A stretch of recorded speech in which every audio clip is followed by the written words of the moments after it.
Hi, I'm Shakeerah from Careers Portal, and today we have Palesa with us from SHAWCO. Please introduce yourself and tell us a bit about SHAWCO. My name is Palesa. I am a UCC student currently enrolled for BSc in Astrophysics and Mathematics.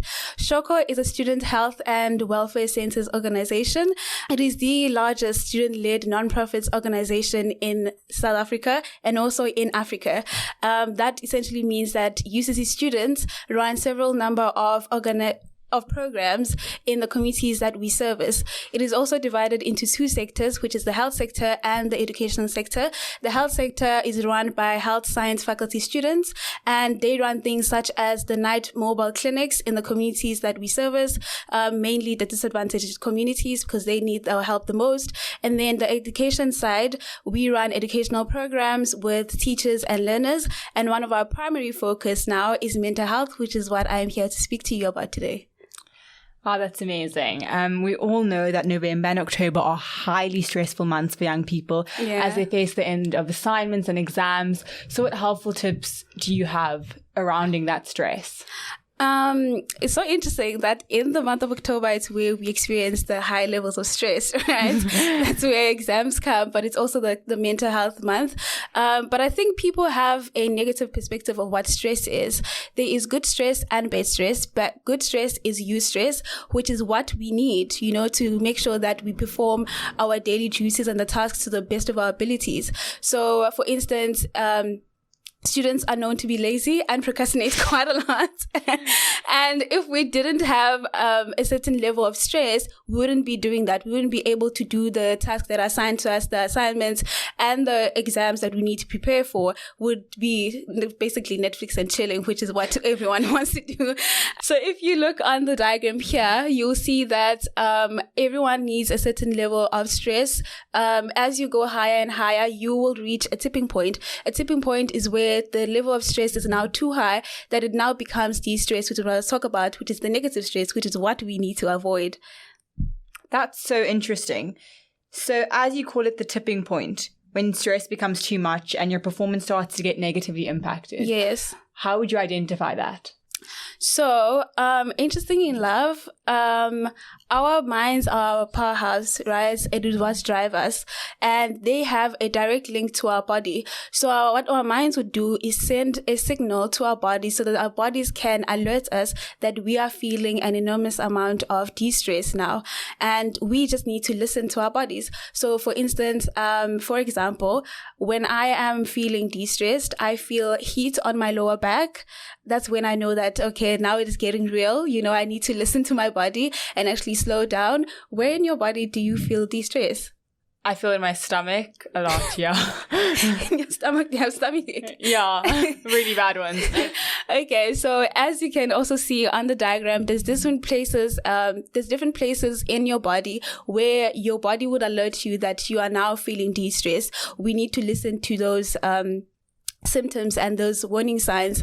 There's also other different signs, which can be like stomach ache, as you mentioned, headache. Some people sweat a lot, or you can feel tension on your muscles. Okay, so I'm clear on how I would know if I slid into negative stress. So if I become aware of my body speaking to me, sending this red flag, what should I do? Normally, obviously, a common thing that people do is to treat the symptom. If you would use maybe like painkillers for a headache, because you want it to go away just now, but that makes you ignore your body's warning system, and you need to listen to your body, right? I think what you essentially need to do is look at things that are within your control and things that are out of your control. So things that are out of control, let's say, for instance, you have 4 exams in 3 consecutive days. That is something that you can't really control. You don't have control over those things. Life is unfair, we know, but there are certain things that we really don't have control over. But on the other hand, you can look at things that are within your control, and those are your thoughts, your mindsets, and your behavior. And I think those are one of the tools that we can use in order to make sure that we slow down on the de-stress, and we decrease the level of de-stress that we feel. And one of the things that we can also use is coping mechanisms that people use, and they can be negative and positive. The negative one creates a lot of problems for us, and the positive ones actually release us from the de-stress that we feel. Can you give us some examples of negative coping mechanisms? Abusing alcohol and drugs, binge eating, and some people go to the extent of cutting themselves. So why do people use these negative coping mechanisms? So with the negative coping mechanisms, essentially both of them do the job, right? Which is to relieve you from the stress that you're feeling, the de-stress that you're feeling. Otherwise, we wouldn't be using them if they're not doing the actual job. So now, the only thing is you need to now evaluate if this is a good coping mechanism or it's a bad one. A bad one, for instance, will create more problems for you and create a sense of dependency. So drugs and alcohol, you can get really addicted to those things. So for instance, if you are going to write an exam on a Monday and you go partying because you're feeling so much stress, you're like, let me go live my life. You know, you only live once, and you go out, you party in Long Street, and you come back the next morning, which is maybe on a Sunday, and you have hangover, which now makes you physically ill, and you're mentally also very, very tired, which means you have reduced now your ability to study, and that causes more problems for you and more de-stress. So you need to now evaluate if this is the right thing for me, or do I need to look for other coping mechanisms, which would be the positive ones. That's so interesting. Can you help guide us by suggesting some positive coping mechanisms?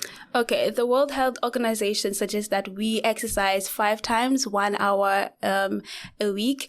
But if you are sort of like lazy and exercise is not your thing, you can do it at least 3 times a week and for half an hour. And you can do things like such as skipping, exercising, hiking, which is what I do. And also you don't need to stick to the same thing every day. If you're someone who doesn't like routine, you can on one day do hiking, on the other day do Zumba, which is really nice and exciting, or you can do on the other day exercising or jogging. And then the other one would be sleeping, which is the most underestimated coping mechanism.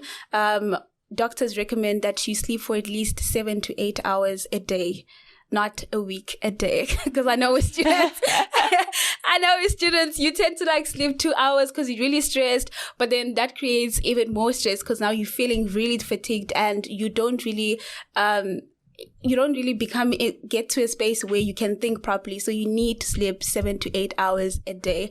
The other one can be music, which is something we all relate to. You know, it's vibey, it alleviates a lot of de-stress. So just listen to any jam that you're feeling at the moment. That is one of the greatest, I think, for me personally, coping mechanisms that I use. What do you use, Shakeerah?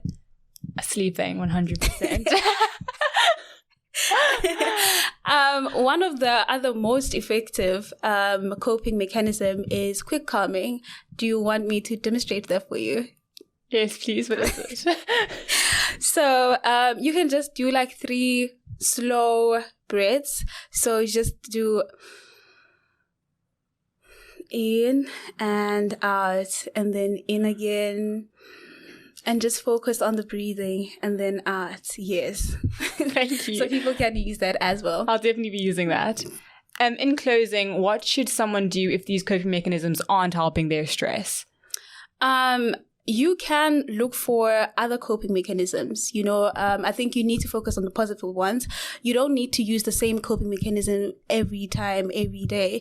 You can switch it up and strategically look and evaluate which one is good for you, which one interests you more. And I think more if you look at coping mechanisms that align with your passion, then you would be more interested in following those coping mechanisms and using them. And I think also just put your mental health front and center, like put yourself first. If you don't put yourself first, then you won't be able to cope with the challenges that life deals with you or with the exams.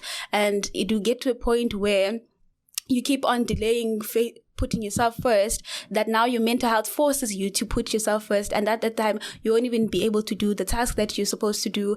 And your level of de-stress will be even more higher and in a dangerous place. And also, if you feel like the level of stress is too much, the level of de-stress is too much, you can reach out to a number of organizations that are there to help you. You can reach out. There's a lot of organizations that are out there for people who need help.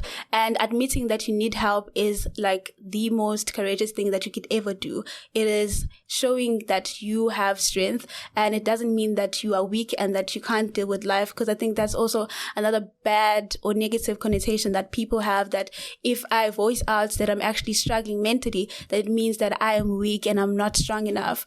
So admit that you have a problem, accept it, and then reach out to people. I think the contact details will be shown on the screen.